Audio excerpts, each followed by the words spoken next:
আসসালামু আলাইকুম। সবাই কেমন আছেন? আশা করি সবাই ভালো আছেন। আজ আপনাদের জন্য নিয়ে এসেছি গল্পের 11 নম্বর পর্ব।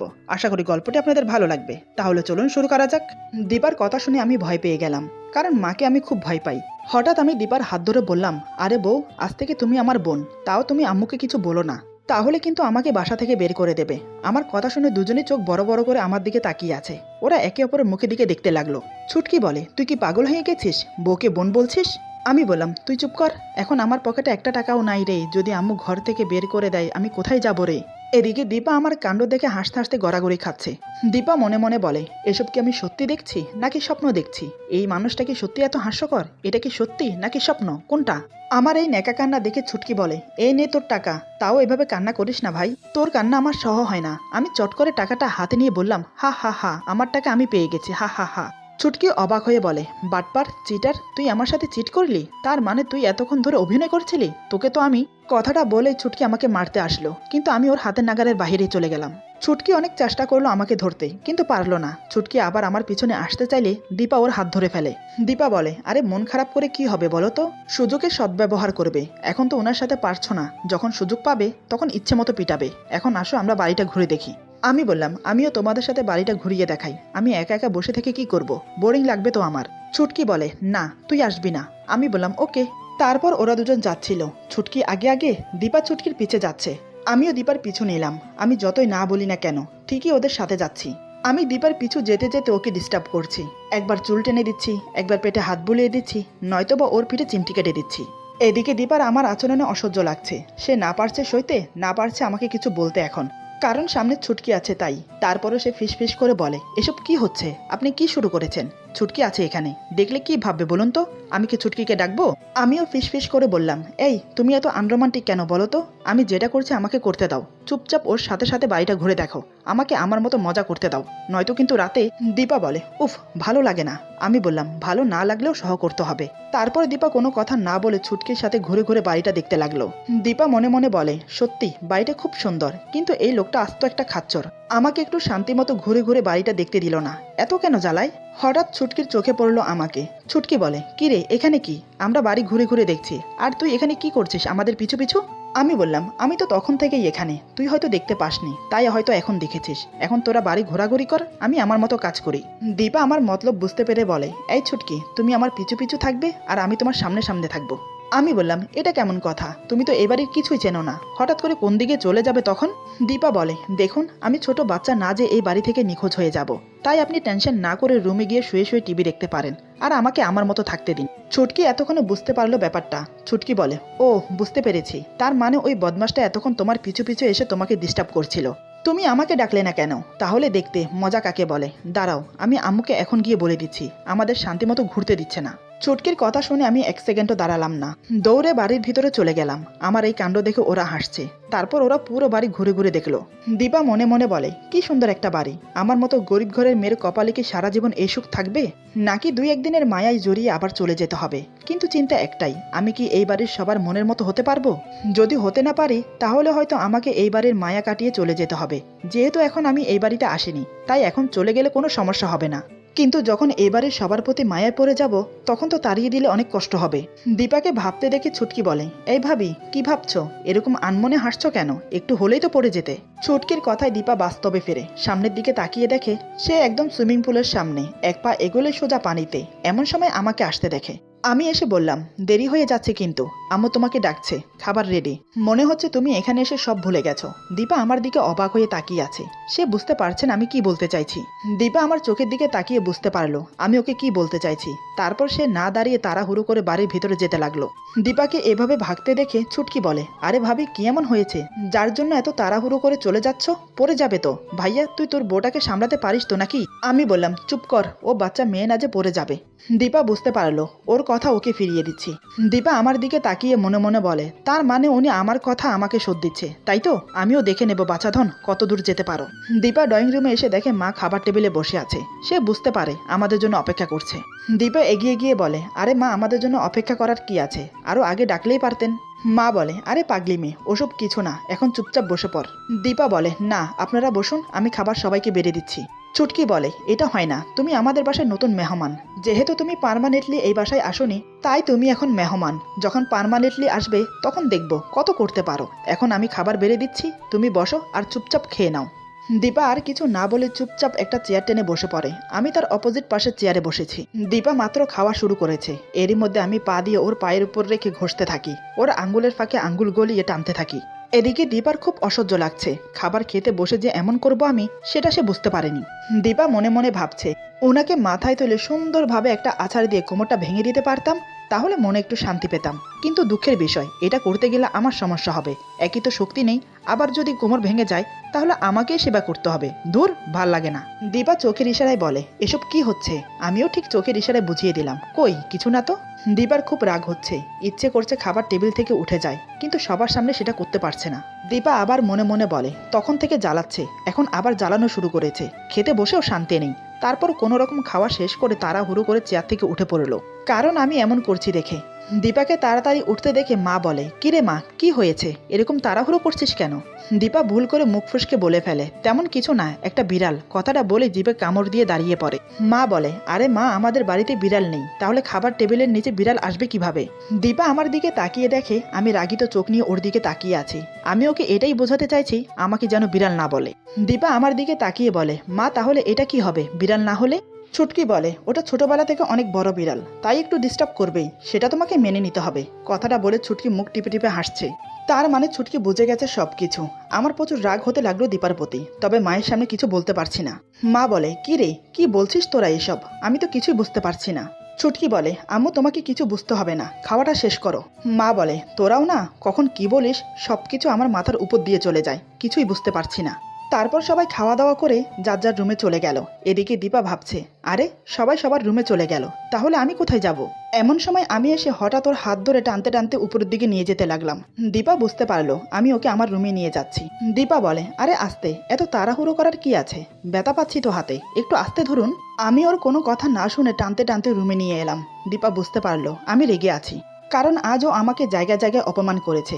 আমি ওকে রুমে এনে বিছানার উপর ছুঁড়ে ফেলে দরজাটা বন্ধ করে দিলাম। দীপা বলে, কি করছেন এসব? মাথা ঠিক আছে তো আপনার? এতক্ষণ তো ঠিক ছিল, এখন আবার কি হলো? আমি কোনো কথা না বলে এক পা করে ওর দিকে এগিয়ে যাচ্ছি। দীপা বিছানা থেকে চট করে উঠে এক পা করে পিছিয়ে যেতে লাগলো। দীপা পিছিয়ে যেতে যেতে দেয়ালের সাথে পিঠ ঠেকে গেল ওর। এদিকে আমি একদম ওর কাছাকাছি চলে এসেছি। যতটা কাছাকাছি আসলে একে অপরের হার্টবিটের শব্দ শুনতে পাই। আমি দীপার দু বাহুর পাশের দেয়ালে হাতের ঠেস দিয়ে দাঁড়িয়ে আছি, যাতে দীপা নড়াচড়া করতে না পারে। আমার মুখটা ওর মুখের এতটাই কাছাকাছি এনেছি, মনে হচ্ছে এখনই এক হয়ে যাবে। এদিকে দীপা ভয়ে চোখ বন্ধ করে নিয়েছে। হঠাৎ সে অনুভব করলো আমার নাক দিয়ে ওর নাকে ঘষাঘষি করছি। ওর যেন অন্যরকম একটা অনুভূতি হতে লাগলো। ওর বুকে ধুকধুকানি অনেকটা বেড়ে গেছে। মনে হচ্ছে কোনো কাঠমিস্ত্রি তার হাতুড়া দিয়ে ওর হার্টবিটে অনেক জোরে জোরে পিটাচ্ছে। এতটাই জোরে জোরে আওয়াজ হচ্ছে, সে আওয়াজ আমি স্পষ্ট শুনতে পাচ্ছি। দীপা অনেক জোরে জোরে নিঃশ্বাস নিতে থাকে। কেন জানি আস্তে নিঃশ্বাস নিতে পারছে না ও। সে যতই চাচ্ছে স্বাভাবিক হতে, কিন্তু পারছে না। হঠাৎ আমি এক হাতে ওর পেট অনেক জোরে চেপে ধরি। এতেই দীপা ভয়ে কান্না করে দিল। সে চোখ দুটো খুব শক্ত করে চেপে বন্ধ করে রেখেছে, কারণ আমি পেটে চেপে ধরাতে সে ব্যথা পাচ্ছে। সেদিকে আমার কোনো খেয়াল নেই। হঠাৎ আমি ওকে ছেড়ে দিয়ে কোলে তুলে নেই। দীপা খুব শক্ত করে আমার গলা জড়িয়ে ধরে, না জানি আমি কি করে বসি সেটা ভেবে। দীপা বলে, প্লিজ এখানে এরকম কিছু করবেন না। মা আর ছুটকি কি ভাববে বলুন তো? আপনার যা ইচ্ছে বাসায় গিয়ে না হয় করবেন। এই বলে দীপা নামার জন্য লাফালাফি করতে লাগলো। আমি বললাম, যদি আরেকবার লাফালাফি করো তো সোজা কোল থেকে ফেলে দিয়ে কোমর ভেঙে দেব। তখন লাফালাফি করা তো দূরের কথা, হাঁটতেও পারবে না।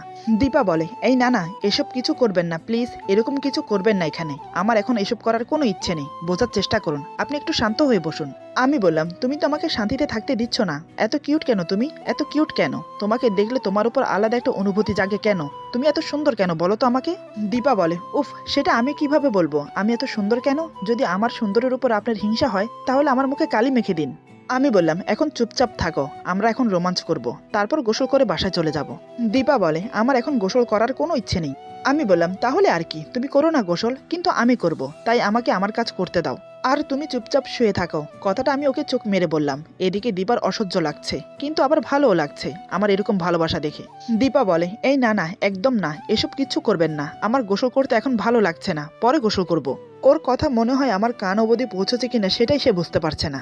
আমি ওকে কোলে করে নিয়ে গিয়ে বিছানায় শুয়ে দিয়ে ওর উপর শুয়ে পড়ি। দীপা বলে, উফ, আপনাকে আমি সহ করতে পারি না। আপনার ওজন পুরোটাই আলুর বস্তা, আর সেই আলুর বস্তা যদি আমার উপর শুয়ে থাকে তাহলে তো আমি ভর্তা হয়ে যাব। প্লিজ উঠুন। কে শুনে কার কথা, আমি ওর ঠোঁট জোড়া আমার ঠোঁটের দখলে নিয়ে নিলাম, অনেক গভীরভাবে চুম্বন করতে লাগলাম। দীপার ঠোঁট চোষাতে সে ছটপট করতে লাগলো, কিন্তু বেশিক্ষণ ছটপট করতে পারলো না। যখন আমার গভীর চুম্বন ওকে নাড়া দিয়ে যাচ্ছে তখন সে এমনিতেই থেমে গেছে। সে এক হাত দিয়ে আমার চুল মুষ্টিবদ্ধ করে নিল এবং অন্য হাত দিয়ে আমার পিঠ খামচে ধরলো। আমি ওর ঠোঁট ছেড়ে দিয়ে ওর গলায় নিজের ঠোঁট জোড়া বসিয়ে দিলাম। দু হাতে ওর বুক চেপে ধরে আছি। দীপার নিঃশ্বাস ঘন থেকে ঘন হতে লাগলো, শরীর থেকে আগুনের লাভা যেন উপচে পড়ছে, এতটাই উত্তেজিত হয়ে আছে দীপা। আজ আমার ভালোবাসা অন্যরকম একটা শিহরণ বয়ে দিচ্ছে ওর মনের ভেতর। সে শুধু চুপচাপ আমার স্পর্শগুলোকে অনুভব করতে লাগলো। আসলে ভালোবাসার অনুভূতি যে কিরকম হয় সেটা সে আজ পর্যন্ত জানে না। কোনোদিন এরকম কারোর সংস্পর্শে আসেনি সে, আজকেই প্রথম। আস্তে আস্তে আমরা দুজন হারিয়ে গেলাম ভালোবাসার সুখের সাগরে, যে সাগরের কোনো তলদেশ নেই। প্রায় অনেকক্ষণ পর আমি ক্লান্ত হয়ে দীপার উপর এলিয়ে পড়লাম। জোরে জোরে নিঃশ্বাস নিতে লাগলাম, এদিকে দীপাও জোরে জোরে নিঃশ্বাস নিতে থাকে। দুজনেই ক্লান্ত হয়ে পড়েছি। এই অনুভূতির কোনো ব্যাখ্যা আমি দিতে পারবো না, এটা যে অন্যরকম একটা অনুভূতি। আমি উঠে দীপাকে টাওয়াল দিয়ে বললাম, এই নাও, এটা পরে ওয়াশরুমে গিয়ে ফ্রেশ হয়ে আসো। দীপা কিছু না বলে টাওয়াল নিজের শরীরে জড়িয়ে কাপড়গুলো হাতে নিয়ে চলে গেল ওয়াশরুমে ফ্রেশ হতে। আমি ওকে দেখে মুচকি হাসলাম, সেটা সে খেয়াল না করে চলে গেল ওয়াশরুমে। বেশ কিছুক্ষণ পর বেরিয়ে এসে দেখে আমি কাপড় পরে রেডি হচ্ছি। ও যখন বেরিয়ে আসে তখন আমি শার্টের বোতাম লাগাচ্ছিলাম। ওকে দেখে আমার চোখ আটকে গেল ওর দিকে। শার্টের বোতাম হাতে ধরে ওর দিকে অবাক হয়ে তাকিয়ে আছি। ভেজা শরীরে কি অপূর্ব লাগছে, ইচ্ছে করছে এখন আবার আদর করি। দীপা আমাকে ওভাবে তাকিয়ে থাকতে দেখে বলে, আবার কি হলো, অমন হাঁ করে তাকিয়ে আছেন কেন? আমি বললাম, আচ্ছা ছাড়ো, তোমাকে দেখে ইচ্ছে করছে আবার আদর করি, কিন্তু তুমি তো একবারের বেশি দুইবার নিতে পারো না। ভয় হয় যদি বিয়ের রাতের মতো বেহুশ হয়ে যাও, তখন আরেক ঝামেলায় পড়বো। তার চেয়ে ভালো রাতে মন মতো করে আদর করব। আমার মুখে এসব শুনে দীপা অবাক হয়ে তাকিয়ে থাকে। ওকে অবাক হতে দেখে আমি বললাম, অমন অবাক হয়ে হাঁ করে তাকিয়ে আছো কেন? ভয় নেই, এখন কিছু করছি না, তাই টেনশন নেওয়ার কোনো প্রয়োজন নেই। দীপা বলে, সত্যি আপনি একটা ফাজিল। আমি বললাম, আরে এখানে ফাজলামির কি দেখলে, আমার বউ, আমি আদর করব না? দীপা বলে, তা আপনাকে কে না করেছে শুনি? সবকিছুর একটা লিমিট থাকা দরকার, লিমিট ক্রস করা ভালো না। আমি বললাম, আমি আমার লিমিটে আছি। নতুন নতুন বিয়ে করলে মানুষ দিনে 2-3 বার, আবার রাতে 2-3 বারও করে, কিন্তু আমি এমন একটা মেয়েকে বিয়ে করেছি যে কিনা একবার নিতেই বেহুশ হয়ে যায়। কি কপাল আমার, আমারও তো ইচ্ছে করে নাকি? দীপা বলে, একদম ফালতু কথা বলবেন না, আর আমাকে দোষ দিবেন না। আপনি এটা ভুলে যাচ্ছেন যে আমাদের বিয়েটা ভালোবেসে হয়নি, জোরপূর্বক আপনি আমাকে উঠিয়ে এনেছেন, তাই সবকিছু স্বাভাবিক হতে সময় লাগবে। আমি বললাম, কিসের সময় বলো তো, কিসের সময় দেব স্বাভাবিক হতে? এমন ভাবে বলছো যে আমি তোমাকে যখন আদর করি তুমি এনজয় করো না, তখন তো দিব্যি চোখ বন্ধ করে আমার ভালোবাসা উপভোগ করো। আমি করলে দোষ, আর নিজে যে উপভোগ করে সেটা কোনো দোষ না। আমার কথা শুনে দীপা চুপ হয়ে গেল। সে মনে মনে বলে, ইস, কেন যে আজকে ওনার ভালোবাসায় সাই দিতে গেলাম।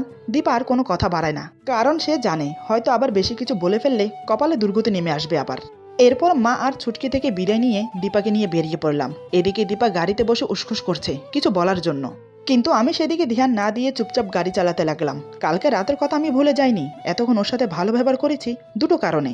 এক, মা ছিল তাই কিছু বলতে পারিনি। দ্বিতীয়ত, এই প্রথম ওকে আমি আমার বাসায় নিয়ে গেছি, সেখানে ও খুব হাসি খুশি ছিল। ইচ্ছে হলো না ওর হাসি খুশিতে ব্যাঘাত ঘটাতে। আমি জানি দীপা কি বলতে চায়, হয়তো কালকের ব্যবহারের জন্য ক্ষমা চাইবে। বাসায় থাকতে তো চটাং চটাং কথা বের হচ্ছিল মুখ দিয়ে, এখন তাহলে কি হলো, সামান্য ক্ষমা চাইবে, তার জন্য এত ভাবনা চিন্তা? তুমি যতই ক্ষমা চাও, আজ রাতে তো আমি তোমাকে ছাড়ছি না। দীপা এতটাই ভাবনায় ডুবেছিল, গাড়ি যে আমার বাড়ির দিকে না গিয়ে ওর বাড়ির দিকে যাচ্ছে সেটাও খেয়ালই করলো না। আমি ওর বাসার সামনে এসে গাড়ি দাঁড় করিয়ে বললাম, এই নাও, তোমার বাসা চলে এসেছে। এই কথা শুনে সে চমকে উঠে আমার দিকে তাকালো, তারপর বাইরের দিকে তাকিয়ে দেখে ওর বাসার সামনে গাড়ি এসে থেমেছে। এটা দেখে খুব আশ্চর্য হলো সে। 3 মাস অন্তত একবার আসার কথা ছিল, এখন মাস না হতে ওকে এখানে নিয়ে আসলাম কেন? আমি বললাম, কি হলো, যাও বাসা গিয়ে মা আর ভাইয়ের সাথে দেখা করে আসো, আমি এখানে অপেক্ষা করছি। দীপার চোখ খুশিতে চকচক করে উঠলো, খুশির চোটে চোখ দিয়ে পানি গড়িয়ে পড়তে লাগলো। সে যেন আমাকে কিছু বলার ভাষাই হারিয়ে ফেলেছে, তাই সে কিছু না বলে চলে গেল বাসায়। বাসায় প্রবেশ করতেই ওর মা ওকে দেখে অবাক হয়ে যায়, সাথে সাথে মেয়েকে জড়িয়ে ধরে কান্না করে দেয়। যে মেয়েকে একদিন না দেখে থাকতে পারে না, সেই মেয়েকে 1 মাস না দেখে মায়ের কি হাল হয় সেটা একমাত্র মাই জানে। প্রায় অনেকক্ষণ মা আর ভাইয়ের সাথে কথা বলল। আমি যে বাহিরে ওর জন্য ওয়েট করছি সেটা সে ভুলেই গেছে। এদিকে আমি ওয়েট করতে করতে অধৈর্য হয়ে পড়েছি। প্রায় 3 ঘন্টা হতে চলল, দীপার কোনো খেয়ালই নেই আমি যে বাহিরে আছি। হঠাৎ ওর ভাই বাহিরে এসে আমার গাড়ি দেখতে পেয়ে আবার বাড়ির ভিতরে চলে যায়। বাড়ির ভেতরে গিয়ে দীপাকে বলে, জানিস আপু, বাইরে ইয়া বড় কালো কালারের BMW গাড়ি দাঁড়িয়ে আছে, কে জানি কে এসেছে এই গাড়িটি করে, যার গাড়ি সে নিশ্চয়ই অনেক বড় লোক। এই কথা শুনে দীপার মাথায় হাত। আমি যে ওর জন্য ওয়েট করছি বাহিরে সেটা সে ভুলেই গেছে, না জানি আজ ওর কপালে কি আছে। মাকে বলে, মা আমাকে এখন যেতে হবে, আমার হাতে আর একটুও সময় নেই। মা বলে, আর একটু থেকে গেলে হতো না? দীপা বলে, না মা, এমনিতে অনেক লেট হয়ে গেছে। এরপর মা আর ভাই থেকে বিদায় নিয়ে দীপা গাড়িতে এসে বসে, তবে মনে মনে সে খুব ভয় পাচ্ছে। আমি ওর দিকে রাগিত চোখে তাকিয়ে গাড়ি স্টার্ট করে সেখান থেকে বেরিয়ে এলাম। ইচ্ছে করছে কষে দুটো থাপ্পড় মারি। মেজাজটা পুরো খারাপ হয়ে আছে। পুরো 4 ঘন্টা কেউ বসে থাকতে পারে গাড়িতে? বাসায় এসে কিচ্ছু বললাম না, গাড়ি থেকে নেমে সোজা রুমে চলে গেলাম। দীপাকেও কিছু বললাম না, সে আমার পিছু পিছু রুমে আসলো। আমি রুমে এসে বিছানায় শরীরটা এলিয়ে দিলাম। দীপা ভয়ে এক পা করে আমার দিকে এগিয়ে আসে, তারপর আমার পাশে বসে ভয়ে ভয়ে আমার মাথায় হাত দেয়। আমি তৎক্ষণাৎ ওর দিকে অগ্নি চোখে তাকালাম, তাতেই দীপা ভয় পেয়ে হাত সরিয়ে নেয়। দীপা বুঝতে পারলো বেশি আধিক্ষিতা করতে গেলে হিতে বিপরীত হবে, তাই সে চুপচাপ বিছানার এক কোণে বসে আছে। আমি চোখ বন্ধ করে ঘুমানোর চেষ্টা করলাম। খুব টায়ার্ড লাগছে, বসে থাকতে থাকতে কোমরে ধরেছে আমার। আজ আমি ওকে একটার পর একটা সারপ্রাইজ দেওয়াতে সে মনে মনে অনেক খুশি, কিন্তু আমাকে ধন্যবাদ জানানোর বদলে বারবার আমাকে কষ্ট দিয়ে ফেলছে। এটা ভেবে মন খারাপ হয়ে যায় ওর। সে মনে মনে বলে লোকটা যতই রাগী হোক কিন্তু মনের দিক দিয়ে অনেক ভালো। আমি ওনাকে চিনতে বুঝতে ভুল করেছি, কিন্তু উনি আমাকে সবকিছু খুলে বললে কি হতো? তাহলে তো সবকিছু সমাধান হয়ে যেত, এত কিছু হতো না। কেন যে মানুষটা এমন সেটাই বুঝতে পারি না। সারা জীবন এই মানুষটার সাথে থাকবো কি করে? এই মানুষটাকে বুঝতে বুঝতে আমার সারা জীবন বেরিয়ে যাবে। তারপরও মনে হয় বুঝে উঠতে পারবো না। আমার দিকে তাকিয়ে কথাগুলো ভাবছিল দীপা। হঠাৎ তার মনে পড়লো ঘরে রান্না করা নেই, রাতে খাবে কি? তাই সে রান্না করতে চলে গেল। এদিকে আমি শোয়া মাত্রই ঘুমিয়ে গেছি। দীপা রান্না কমপ্লিট করে টেবিলে সব সাজিয়ে আমাকে ডাকতে আসে, কিন্তু ওর ভয় করছে আমাকে ডাকতে। সে মনে মনে বলে ঘুমানোর কারণে হয়তো রাগ চলে গেছে, ডেকেই দেখি না কি হয়। এই ভেবে সে আমার পাশে বসে আমার মাথায় হাত বুলিয়ে আমাকে ডাকে, এই যে শুনছেন, রাতের খাবার রেডি, উঠে পড়ুন, তা না হলে খাবার ঠান্ডা হয়ে যাবে। কিন্তু আমি ওর ডাকে সাড়া দিলাম না। আমি তখন গভীর ঘুমে মগ্ন। দীপা এবার আমার বাহুতে ধাক্কা দিয়ে ডাকে, এই যে শুনছেন, উঠে পড়ুন, খাবার ঠান্ডা হয়ে যাবে। এবার আমার ঘুম ভাঙলো। আমার রাগ তখনও কমেনি, তার উপর আমার ঘুম ভাঙাতে আরও রাগ হচ্ছে। আমি দীপার দিকে তাকিয়ে বললাম, আমার খিদে নেই, আমাকে ডিস্টার্ব করো না, ঘুমোতে দাও। এদিকে দীপা আমাকে না খেয়ে ঘুমোতে দেবে না। সে আবার আমাকে ডাকে, প্লিজ উঠে পড়ুন, খেয়ে না হয় আবার ঘুমিয়ে পড়বেন, রাতে না খেয়ে থাকলে শরীর খারাপ করবে। এবার রাগ আর দমিয়ে রাখতে পারলাম না, উঠে সজোর একটা থাপ্পড় মেরে দিলাম।